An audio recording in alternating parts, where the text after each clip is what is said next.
Come back to the YouTube channel. Marginal costing क्या होता है? देखो, ये टेक्निक है कॉस्टिंग का। बिजनेस में हम इसको यूज़ करते हैं डिसीजन मेकिंग के लिए।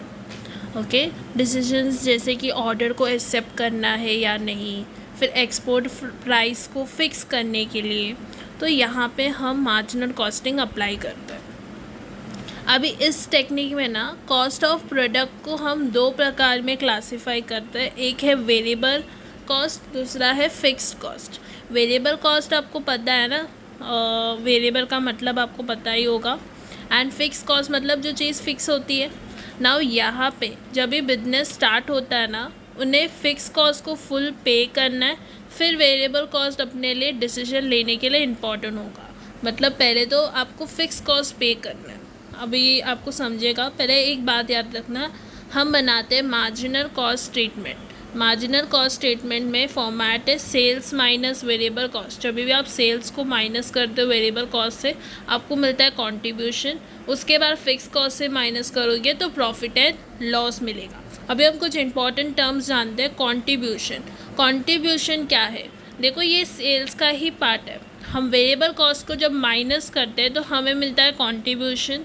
ओके, तो वेरिएबल कॉस्ट का पेमेंट होने के बाद हमें जो कंट्रीब्यूशन मिलता है, वो कंट्रीब्यूशन को हम क्या करते हैं, वो कंट्रीब्यूशन कंट्रीब्यूट करता है फिक्स कॉस्ट को पे करने को। फिक्स कॉस्ट पे करने के बाद आपको क्या मिलता है? प्रॉफिट। नाउ कंट्रीब्यूशंस के कुछ फॉर्मूलास है। पहले तो sales minus variable cost, fix cost plus profit. कैसे याद रखोगे? देखो, हमें कंट्रीब्यूशन चाहिए, हमारे पास फिक्स कॉस्ट है एंड प्रॉफिट एंड लॉस है। तो फिर आप कैसे आते हैं? फिक्स कॉस्ट प्लस प्रॉफिट करेंगे तो हमें कंट्रीब्यूशन मिलेगा, या फिर फिक्स कॉस्ट माइनस लॉस करेंगे भी कंट्रीब्यूशन मिलेगा। Fix cost minus loss. ना sales into PV ratio. PV ratio क्या होता है मैं आपको नेक्स्ट टर्म में बता दूंगी। अभी ये टर्म को ध्यान रखना कि हम ऐसे प्रोडक्ट को मैन्युफैक्चर करेंगे जो हायर कंट्रीब्यूशन देता है पर यूनिट में। ओके, जिससे हम हायर प्रॉफिट अर्न कर सकते हैं। उसे हम ज़्यादा क्वांटिटी में मैन्युफैक्चर करेंगे उस प्रोडक्ट को। कंट्रीब्यूशन में कब चेंज आएगा? जब भी सेलिंग प्राइस में चेंज आ रहा है तो, या फिर वेरिएबल कॉस्ट में चेंज आ रहा है तो, या फिर दोनों में चेंज आ रहा है। ठीक है, सेलिंग हाँ पर यूनिट याद रखना, सेलिंग प्राइस पर यूनिट में चेंज आया, या फिर वेरिएबल कॉस्ट पर यूनिट में चेंज आया, या फिर दोनों में चेंज आया तो कंट्रीब्यूशन में भी चेंज आएगा। ठीक है, next PV ratio. PV ratio का मतलब क्या होता है? यहाँ पे देखो, जब हम फिक्स कॉस्ट को पे करते हैं फुल में, उसके बाद जो भी हम एडिशनल यूनिट्स जो सेल करते हैं, उसके ऊपर जो प्रॉफिट हम अर्न करते हैं उसको हम कहते हैं पीवी रेशियो। उस रेट को हम कहते हैं पीवी रेशियो। पीवी रेशियो का फॉर्मूला क्या है? कंट्रीब्यूशन अपॉन सेल्स इनटू 100, या फिर difference in profit upon difference in sale into 100। ना यहाँ पे चेंज कब आएगा? देखो, पीवी रेशियो चेंज हो सकता है इफ़ कंट्रीब्यूशन में चेंज आया तो। ठीक है ना, ये जो डिफरेंस इन प्रॉफिट ये कब यूज़ होता है? जब आपको देखो फॉर एग्जांपल 2022 एंड 23 का सेल्स दिया है एंड प्रॉफिट भी दिया है, तब वो यहाँ पे ये काम होगा आपके लिए कि आप difference in profit and difference in sale find करके इनटू 100 करोगे। वो जब सम सॉल्व करोगे तो आपको ज़्यादा समझा? तो यहाँ पे चेंज किस में आना चाहिए? इफ़ कंट्रीब्यूशन में चेंज आ रहा है तो ही पीवी रेशियो चेंज हो सकता है। ठीक है, बीईपी मतलब ब्रेक इवन पॉइंट। ये जाना होगा, ब्रेक इवन पॉइंट मतलब no profit no loss. Okay, तो ये कब होता है? जब भी हमने फिक्स कॉस्ट पेड किया है फुल में, तो यहाँ पे मतलब टोटल कंट्रीब्यूशन जो है वो इक्वल है टोटल फिक्स कॉस्ट में।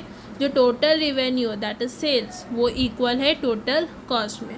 इसका फॉर्मूला है, इन रुपीस हम फाइंड आउट करेंगे तो fix cost upon contribution into sales, या फिर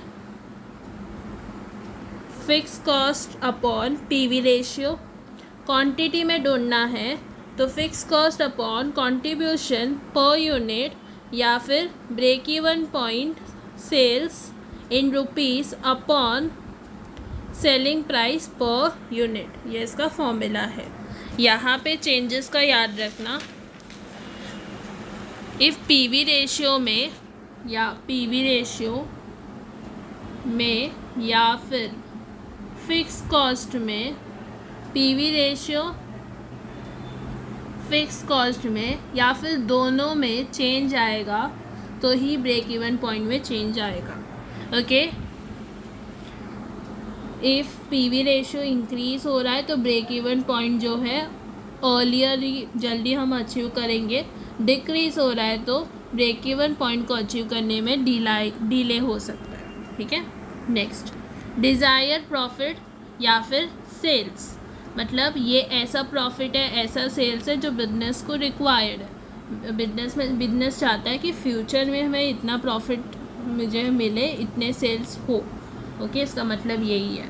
तो इसके फॉर्मूला इन रुपीज़ में fix cost plus desire profit upon contribution into sales, या फिर fix cost plus desire profit upon PV ratio. Okay, quantity में देखोगे तो fix cost plus desire profit upon contribution per unit, या फिर desire sales in rupees upon selling price. ठीक है, तो ये है अपना डिज़ायर्ड प्रॉफिट। ठीक है, नाम से ही पता चल रहा होगा। नेक्स्ट आता है MOS, मतलब मार्जिन ऑफ सेफ्टी। ये भी आपने SY में सुना होगा, याद नहीं है डोंट वरी, बता देती हूँ मार्जिन ऑफ सेफ्टी क्या है।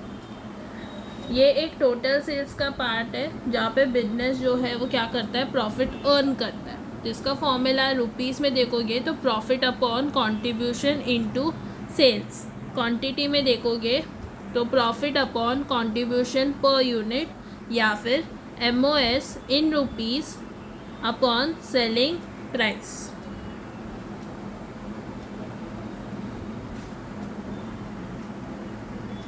परसेंटेज में देखोगे तो MOS in rupees upon total sales in rupees into 100।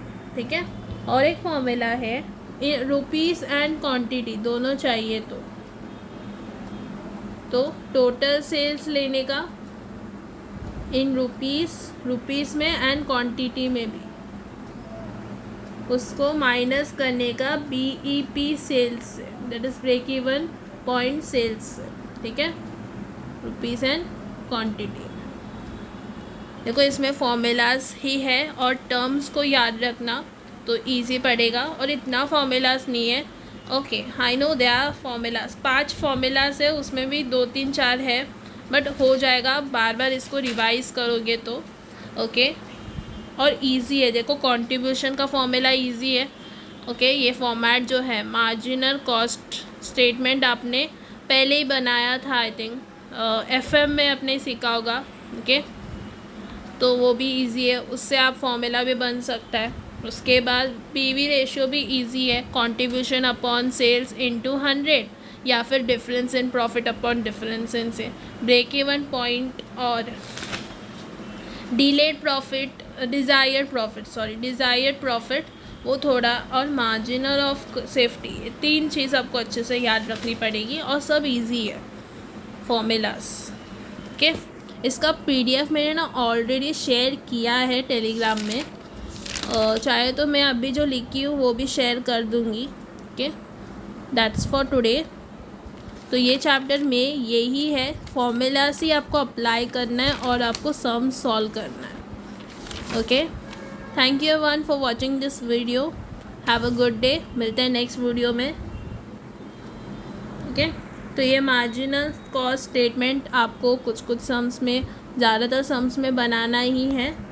Okay, तो ये मार्जिनल कॉस्ट स्टेटमेंट तो इजी है, बस अभी आपको यहाँ पे सिर्फ फॉर्मूलाज आपको याद रखना है। ओके, तो आप टेलीग्राम ग्रुप में ज्वाइन हो जाना, मैं लिंक डिस्क्रिप्शन में देती हूँ, डिस्क्रिप्शन में लिंक क्लिक करके आप ज्वाइन हो जाओ, उसमें मैं नोट्स सब शेयर करती हूँ।